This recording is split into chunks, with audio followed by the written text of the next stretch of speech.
இப்போ சென்னையில ரெண்டே பேருக்கு நடுவுல தான் போட்டி.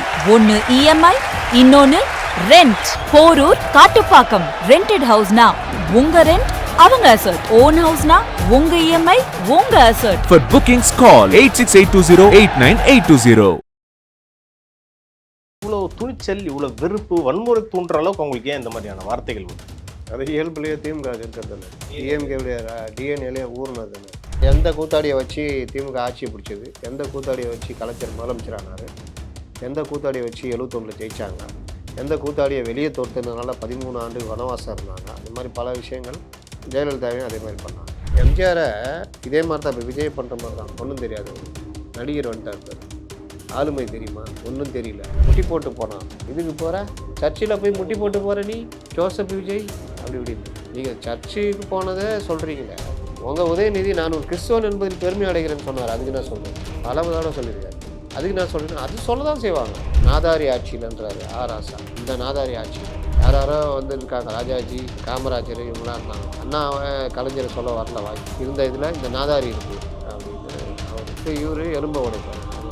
இந்த மாதிரி பேசி ஏதாவது ப்ராப்ளம் ஆகலாம் அப்படின்னு ட்ரை பண்ணுறாங்க. சட்டசபையில் இவர் பதிவு பண்ணார். முதலமைச்சராக ஊர்ந்து போய் தவழ்ந்து போயின்னு பதிவு பண்ணார். இவர்கள் தான் சட்டசபையில் மாண்பு பற்றி பேசுகிறாங்க. அப்பா காணோன்னு கேட்டது அவ்வளோ குதிக்கிறாங்க. இந்த வார்த்தை அவங்கள எவ்வளோ பாதிச்சிருக்குது பாரு. பண்பாடு மிக்க முதலமைச்சர்கள் அப்படின்ட்டு ஸ்டாலினையும் கருணாநிதியும் சொல்கிறாரு. உங்கள் அம்மாவை அடித்து மண்டையை உடைச்சது, அந்த முடியை ஆஞ்சி போட்டது, இதெல்லாம் ஓகே. நம்ம எடப்பாடியை ஊர்ந்து போய் தவழ்ந்து போயின்னு பேசுனதெல்லாம் பண்பாடு. இவர்களுக்கு இப்போ அந்த மூடுக்கு வந்துட்டாங்க. எப்படியாவது ஆட்சிக்கு வரணும், எது பண்ணியாவது ஆட்சிக்கு வரணும்.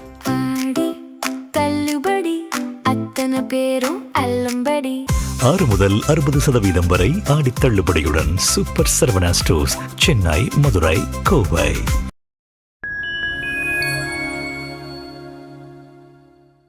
ஃபைன் டைம் நேயர்களுக்கு வணக்கம். இன்று நம்மோடு இணைந்திருப்பவர் மூத்த பத்திரிகையாளர் திரு அப்துல் முத்தலீஃப் அவர்கள். சார் வணக்கம். சார் வணக்கம். சார், திமுக எம்எல்ஏ திரு மார்க்கண்டேயன் அவர்கள் வன்முறையை தூண்டும் விதமாக ஒரு வார்த்தையை பேசியிருக்காரு. அரெஸ்ட்டும் பண்ணியிருக்காங்க இன்னைக்கு காலையில். என்ன சார் இவ்வளோ துணிச்சல், இவ்வளோ வெறுப்பு, வன்முறை தூண்டுற அளவுக்கு அவங்களுக்கு ஏன் இந்த மாதிரியான வார்த்தைகள் வருது? அது இயல்புலேயே திமுக இருக்கிறதில்ல. டிஎம்கேவுடைய டிஎன்ஏலேயே ஊர்னது. அதாவது இவர்கள் எல்லாம் ஆள பிறந்தவர்கள், ராஜ வம்சம், சோழர் பரம்பரை. அதனால தான் மணிவண்ணன் அந்த கிண்டல் பண்ணி எடுத்தது, சோழர் பரம்பரையில் ஒரு எம்எல்ஏ. இந்த மாதிரி மற்றவர்களெல்லாம் ஒன்றும் தெரியாதவன், முட்டா பழகுவன், தற்குறிங்க, வேஸ்ட்டு, நடிகர், கூத்தாடி. ஆனால் இவர்கள் யாருன்னு தெரியாது. இந்த மாதிரி எந்த கூத்தாடியை வச்சு திமுக ஆட்சியை பிடிச்சது, எந்த கூத்தாடியை வச்சு கலைஞர் முதலமைச்சரானார், எந்த கூத்தாடியை வச்சு 71 ஜெயிச்சாங்க, எந்த கூத்தாடியை வெளியே தோர்த்ததுனால 13 ஆண்டு வனவாசம் இருந்தாங்க. அந்த மாதிரி பல விஷயங்கள் ஜெயலலிதாவையும் அதே மாதிரி பண்ணாங்க. நீங்கள் எம்ஜிஆர் பார்த்தீங்கன்னா, எம்ஜிஆர் இருக்கிற வரைக்கும் எம்ஜிஆரை வச்சு அனுபவிச்சாங்க. அதில் எம்ஜிஆர் இருக்க வரைக்கும் திமுக வளர்ந்ததோ இல்லையோ, கலைஞர் குடும்பம் வளர்ந்தது. அவ்வளோ உதவி பண்ணியிருக்காரு. நன்றியே கிடையாதாப்பா. அதெல்லாம் நீ என் கூட இரு, நான் உனக்கு நன்றியாக இருப்பேன். நன்றினா ஏதாவது போடுவேன், இதை வாங்கிக்க போ அப்படி இப்படின்னு. மற்றபடி நாங்கள் ஆள பிறந்தவர்கள். அந்த காலத்தில் மன்னர் இதெல்லாம் அப்படி தான் இருக்கும். எல்லாரும் மன்னருக்கு கொடுக்கணும். மன்னர் பார்த்து ஏதாவது அப்படி பண்ணுவார். பகைச்சிக்கிட்டிங்கன்னா மன்னர் நடவடிக்கை எடுப்பார். ராஜ துரோகம்லாம் பண்ணக்கூடாது, அந்த மாதிரி. அப்போ எம்ஜிஆர் அவ்வளோ அனுபவிச்சுட்டு எம்ஜிஆர் வெளியே தோர்த்துறாங்க. வெளியே தோர்த்துமா என்ன பண்ணுறாங்க? எம்ஜிஆர் என்ன சொல்கிறாங்க? மலையாளி. அப்போ திமுக அத்தனை வருஷம் வச்சு ட்ராவல் பண்ணிங்களே, தஞ்சாவூர் தேர்தலில் நீங்கள் ஜெயிக்கிறதுக்கு முக்கிய காரணமாக இருந்தார். அண்ணா மறைவுக்கு பிறகு உங்களை முதலமைச்சர் ஆக்கிறதுக்கு அவ்வளோ ஹெல்ப் பண்ணார். அப்போல்லாம் மலையாளியா தெரியலையா? 1971 திமுக வரலாற்றிலே இல்லாத பெருவெற்றி பெறுறதுக்கு காரணமாக இருந்தார். அப்போல்லாம் எம்ஜிஆர் மலையாளியா தெரியலையா? அதுனா 72க்கு அப்புறம் அவர் மலையாளியா தெரிறாரு. சரி, திராவிடத்தில் மலையாளம் இல்லையா? அப்போ அதுனா கணக்கு யாரும் கேட்கல. அப்போ இந்த மாதிரி எம்ஜிஆரை படாத பாடு. இவங்கள ஜெயலலிதாவை கண்ணெடுத்துக்காரு. அப்புறம் அவங்க சமூகத்தை சொல்லி பாப்பாத்தி, அதுக்கப்புறம் பெண்ணுன்ற முறையில் வச்சுட்டு இது பண்ணது. அப்போ இந்த மாதிரி எல்லா வகையிலையும் இதுன்னு எம்ஜிஆரை இதே மாதிரி தான் இப்போ விஜய் பண்ணுற மாதிரி தான். ஒன்றும் தெரியாது, ஒரு நடிகர் வந்துட்டார் பாரு. ஆளுமை தெரியுமா? ஒன்றும் தெரியல. இப்போ துரைமுருகன் லேட்டஸ்ட்டாக அப்படியே கலைஞர்கிட்ட கெஞ்சினாராம் எம்ஜிஆர். எனக்கு தெரியாமல் முதலமைச்சர் ஆகிட்டார், ஃபைல் பார்க்க தெரில, கையெழுத்து போட தெரில. ஏன்னா அவர் ஃபைல் பார்க்கறதுன்னு பிறந்தவர் மாதிரி தெரியல, தயவுசெய்து நீங்கள் முதலமைச்சராக இருங்க அப்படின்னு கெஞ்சி கேட்டுக்கிட்டாராம்.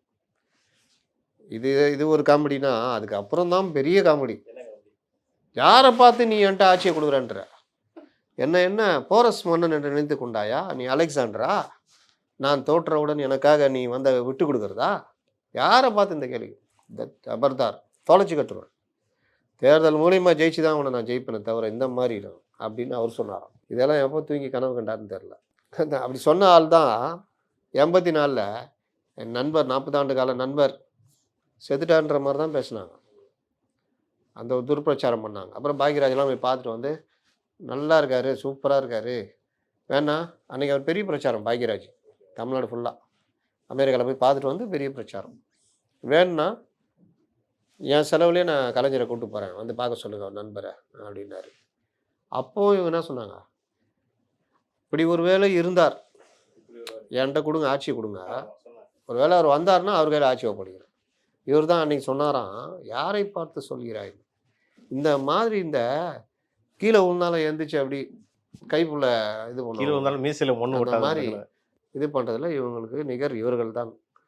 நீங்கள் அந்த அனிதா ராதாகிருஷ்ணன் புதுசாக ஒருத்தர் வந்துக்கிறார் பாருங்க. இவ்வளோ நாளாக எங்கேயே இருந்தாருன்னு தெரியாது.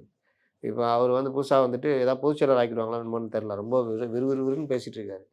அப்போ அவர் பேச்செல்லாம் பார்த்தீங்கன்னா காமெடியாக இருக்கும். முட்டி போட்டு போனான், இதுக்கு போகிற சர்ச்சில் போய் முட்டி போட்டு போகிற நீ ஜோசப் விஜய் அப்படி இப்படின்னு. அதுக்கு அந்த ரிப்போர்ட்டர் சொல்கிறாரு, ஏங்க அவர் கிறிஸ்டியனு, அவர் போகிறாரு. அப்படியே திருச்செந்தூர் கோயில் வந்து ஏங்க அது ஒரு இது தானுங்க, மற்ற மதங்களை மதிக்கிறதுன்றது. நீங்கள் சர்ச்சுக்கு போனதே சொல்கிறீங்களே, உங்கள் உதயநிதி நான் ஒரு கிறிஸ்தவன் என்பதில் பெருமை அடைகிறேன்னு சொன்னார். அதுக்கு நான் சொல்கிறேன், பல தடவை சொல்லியிருக்காரு. அதுக்கு நான் சொல்கிறேன், அது சொல்ல தான் செய்வாங்க. உங்க வந்தால் ரத்தம், அப்படி ஒரு உருட்டு, இப்படி ஒரு உருட்டு. இவர்கள் எல்லாம் திரும்ப திரும்ப இது 6 மாதத்தில் காலி ஆகிடும், 6 மாதத்தில் இதாகிடும். இன்னும் கொஞ்ச நாள் பொறுத்து என்ன சொல்லுவாங்கன்னா, விஜய் வந்து எங்கள் தலைவரை சந்தித்தார், என்னால் முடியவில்லை, உங்கள் அளவுக்கு எனக்கு திறமை இல்லை அப்படின்னா சிரிச்சிருவாங்க கூட இருக்கிறவன. தலைவர் முதலமைச்சராக நீங்களே முதலமைச்சர் பதவி ஏற்றுக்கொள்ளுங்கள் அப்படின்னு கெஞ்சினார் உட்பட சொல்லுவாங்க. இதில் ஒரு ரகம் மேலே போய் ஏய் நீலாம் இது இந்த நாயோட ஆட்சியில் அப்படின்னு தாமோன் பரசன் சொல்கிறாரு, இந்த நாயோட ஆட்சியில் அப்படின்னு. இவர் இந்த நாதாரி ஆட்சியிலன்றாரு ஆராசா. இந்த நாதாரி ஆட்சியில் யாரோ வந்து இருக்காங்க, ராஜாஜி, காமராஜர் இவங்களாம் இருந்தாங்களாம். அண்ணாவை கலைஞரை சொல்ல வரல வாய் இருந்த இதில் இந்த நாதாரி இருக்குது அப்படின்னு அவர். இப்போ இவர் எலும்பை உடைப்பேன், அதை உடைப்பேன், இந்த மாதிரி பேசி ஏதாவது ப்ராப்ளம் ஆகலாம் அப்படின்னு ட்ரை பண்ணலாம். ஏற்கனவே கட்சி தலைவராக இருக்கக்கூடிய ஸ்டாலின் என்ன சொல்கிறாருன்னா, இந்த மாதிரி பேசாதீங்க, டீசெண்டாக பேசுங்கன்னு சொல்லியும் இந்த மாதிரி பேசுகிறாங்கன்னா தலைமையை மதிக்கலையா, இல்லை அவங்க வந்து பின்னாடியில் என்கரேஜ் பண்ணுறாங்க? கல்லால் அடித்து விடாதீர்கள் அந்த மூமெண்ட்டு தான். பழைய துக்ளக் நாடகத்தில் பதுதா, துக்ளக் கூட ஒருத்தர் இருப்பார் பதுதான்னு, இவங்க ஏதாவது சொல்லி ஆட்சிக்கு வந்துடுவாங்க. அதாவது அந்த காலத்து துக்ளக்னு சொல்லி ஆட்சிக்கு வந்து பிரதமராகவே ஆகிடுவார். ஒரு கட்டத்தில் கூட இருந்த பதுதா சொல்லுவார், ஏமாத்தினது போதும், உண்மையை சொல்லி விலகிடலான்னு. உண்மையை சொல்வதா பதுதா, உன்னை பைத்தியக்காரன் என்பார்கள். இதை இப்படியே கொண்டு போய் விடுவோம், இல்லை தப்பு அப்படின்னுவோம். தப்புனா வெளியே போய் சொல்லிக்கோ, ஆனால் நீ தான் மாட்டிக்குவ பார்த்துக்கோங்க. வெளியில் வந்தோடனே சொன்னோன்னே எல்லாம் கேட்பாங்க, பாவம் பதுதா, புத்தி பேதலித்து விட்டது, அவன் என் நண்பன், அவனை எதுவும் செய்து விடாதீர்கள், கல்லால் அடித்து விடாதீர்கள் அப்படின்னா. கல் அடி செம்ம அடி பதுதாக்கு. இது அப்போ அவர் கலைஞர் சொன்னது, நண்பர் அது இதுன்னு. அதனால் செய்யாதுன்னா செய்யின்னு அர்த்தம் அவங்கள பொறுத்த வரைக்கும். சரி அவ்வளோ சொன்னால் அவர் பண்ணலையா, அவர் பேசலையா சட்டசபையில்? ஊழ்ந்து போய் தவழ்ந்து போயின்னு பேசினார்ல வார்த்தைக்கு. அவரும் சரி உதயநிதி சரி வார்த்தை இதை தானே சார் பேசிக்கிட்டு இருந்தாங்க. சட்டசபையில் இவர் பதிவு பண்ணார், முதலமைச்சராக ஊர்ந்து போய் தவழ்ந்து போயின்னு பதிவு பண்ணார். அப்போ அவர் கேட்டார், ஏங்க வெளியில் மேடையில் பேசினா வேறு, இங்கேயும் அதே வார்த்தை பேசுறீங்கன்னா, நான் இது ஒன்றும் அன்பார்லிமெண்ட்ரி வேர்டு இல்லையா அப்படின்னாரு. இவர்கள் தான் சட்டசபையில் மாண்பு பற்றி பேசுகிறாங்க. அப்பா காணோன்னு கேட்டது வந்து அவ்வளோ குதிக்கிறாங்க. இந்த வார்த்தை அவங்கள எவ்வளோ பாதிச்சிருக்குது பாருங்க, தான் விஷயம். ஓகே சார், அடுத்தபடியாக இப்போ நாடாளுமன்ற கூட்டத்தொடர் நடந்துகிட்டு இருக்கு. இந்த தொகுதி மறுவரை அந்த மசோதா வர தாக்கல் பண்ண போகிறதா சொல்கிறாங்க. இதுக்கு பின்னாடி இப்போ ப்ராப்பராக ஒரு மெஜாரிட்டி கிடைக்கல பிஜேபி கவர்மெண்ட்டுக்கு. இப்போ டிஎம்கேவை அணுகியிருக்காங்களே சார், இவங்களோட ஸ்டாண்ட் எப்படி சார் இருக்க போகுது? இவருக்கு தேவை, அவருக்கும் தேவை, 2 பேர் தேவையும் ஈடாகுது. இதே மசோதா போன ஒரு 6 மாதம் முன்னாடி வந்தப்போ அவர் அமித்ஷா இதை தான் சொன்னார். கிழிச்சி எரிச்சாரு சார். அதெல்லாம் அமித்ஷா இதை தான் சொன்னார், எல்லா இதுக்கும் நாங்கள் மக்கள் தொகை அடிப்படையில் பண்ணல, 50% எல்லாருக்குமே கிராஜுவலாக ஏற்றி தரோம் நம்புங்கன்னப்போ, ஆய்வி ஆச்சா பூச்சா துரோகிகள் தமிழகத்திற்கு துரோகம் செய்வதை ஒருபோதும் அனுமதிக்க மாட்டோம் ஆச்சா பூச்சான்லாம் பண்ணாங்க. 2வது அதிமுக ஆட்சிக்கு வந்தால் அது பாஜக ஆட்சி வர்றதுக்கு சமானம் அப்படின்னாங்க. இவரெல்லாம் பி டீம்ட்டாங்க, நம்ம விஜயெல்லாம். இன்னைக்கு அது தமிழ்நாட்டில் அவங்க 50% அப்படின்னா தமிழகத்துக்கு எந்த பாதிப்பு இல்லைன்னா நம்ம வந்து அப்படியே உருட்டுறாங்களாம். நாங்க சொல்ற கோரிக்கையை நீங்க பரிசீலனை பண்ணீங்கன்னா நாங்க வந்து இது பண்ணுவோம். அது என்னன்னா சேர போகிறதுக்கு அப்படியே உருட்டுறது.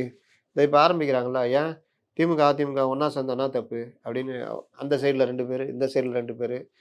ஸ்டாலின் எங்கள் டேடின்னு அவர் ராஜேந்திர பாலாஜி பேசுகிறாரு. ஸ்டாலின் கோவம் வந்துச்சுன்னா அப்படின்றாரு. அவர் கோவத்தை தான் பார்த்துக்கிறோம் நாங்கள். அதே மாதிரி இவர் நம்ம செல்லூர் ராஜு பண்பாடு மிக்க முதலமைச்சர்கள் அப்படின்ட்டு ஸ்டாலினையும் கருணாநிதியும் சொல்கிறாரு. உங்கள் அம்மாவை அடித்து மண்டையை உடைச்சது, அந்த முடியை ஆஞ்சி போட்டது, இதெல்லாம் வந்து ஓகே. இவரை நம்ம எடப்பாடியை ஊர்ந்து போய் தவழ்ந்து போயின்னு பேசுனதெல்லாம் பண்பாடு. இதெல்லாம் பண்பாட்டில் வரும். சட்டசபையில் சபாநாயகரை கையை பிடிச்சி இழுத்து போட்டு இந்த சேரில் உட்காந்துக்கிட்டு போடியத்தெல்லாம் உடச்சி ரகலை பண்ணதெல்லாம் பண்பாடு. அதான் சொல்கிறேன், இவர்களுக்கு வந்து இப்போ அந்த மூடுக்கு வந்துட்டாங்க. எப்படியாவது ஆட்சிக்கு வரணும், எது பண்ணியாவது ஆட்சிக்கு வரணும். இல்ல சார், இப்ப பார்லிமெண்ட்ல இப்ப ஏடிஎம்கே, டிஎம்கே, பிஜேபி அடுத்து கூட்டணி வைக்க வாய்ப்பு இருக்கா சார்? 3 கட்சி நான் சொல்றேன். அப்படிதான் போகும் 29ல. அப்படிதான் போகும். ஓகே, எப்படி சார் எடுபடுமா சார் இது? எடுபடுறது எப்படி எடுபடும்? அதை இவங்க பிரச்சாரத்து மூலியமா அடிக்கணும். ஓகே, ஜனங்கள்கிட்ட கொண்டு போகணும். அது ஆனா 29ல வர. ஆனா இடைத்தேர்தல் எப்படி இருக்கும்னு நினைக்கிறீங்க? இடைத்தேர்தல் வந்து நடந்துச்சுன்னா இவங்க தான் தான். ஓகே சார், நான் அந்த மார்க்கண்டேயன் விஷயத்துலேயே நான் கேட்கணும்னு நினைக்கிறேன். இவரை ஒரு வன்முறை தூண்டுற அளவுக்கு பேசினார்ல சார், அதாவது சபாநாயகர் வந்து முறையாக ஒரு ஆக்ஷன் எடுக்க முடியுமா அவர் மேலே? அதுக்கு ப்ரிவிலேஜ் மோஷன் கொண்டு வந்தால் எடுக்கலாம். ஆனால் அது சட்டசபைக்கு வெளியில் நடந்ததுக்கு கொண்டு வர முடியுமா? கொண்டு வரலாம். அந்த கட்டுரைகள்லாம் எழுதுனதுலாம் ப்ரிவிலேஜ் மோஷன், உரிமை மீறல் கொண்டு வந்திருக்காங்க. அதனால் அப்படி கொண்டு வரலாம். இவர்கள் வந்து இது வழக்கு போட்டு கைது பண்ணியிருக்காங்க. கைது நடவடிக்கைலாம் இவர்களை இன்னும் கொஞ்சம் நல்லவங்களாக்கும். வழக்கு போட்டு கொண்டு போயிட்டு இதில் சட்டசபையில் வச்சு செஞ்சு விட்ருக்கணும். அது மாதிரி இப்போ தொடர்ந்து விஜய் அவர்கள் வந்து இந்த ஆக்ஷன் எடுக்கிறதெல்லாம் கரெக்டுன்னு நினைக்கிறீங்களா, இல்லை கொஞ்சம் பார்த்து பொறுமையாக இருக்கணும்னு நினைக்கிறீங்க? எந்த ஆக்ஷன்? இப்போ கைது நடவடிக்கை தொடர்ந்து இவர் வந்து ஏன்னா அனிதா ராதாகிருஷ்ணனையும் கைது பண்ணாங்க, இவரையும் கைது பண்ணுறாங்க. இதெல்லாம் நல்லதுன்னு பார்க்குறீங்களா? எப்படி சார் இருக்கு? கவர்மெண்ட்டுக்கு வழக்கு போடணும், கைதுலாம் பண்ணக்கூடாது. கைது பண்ணால் அவர்கள் தியாகி ஆகிடுவாங்க. ஏதோ ஒரு நல்லது பண்ணிட்டு வந்த மாதிரி.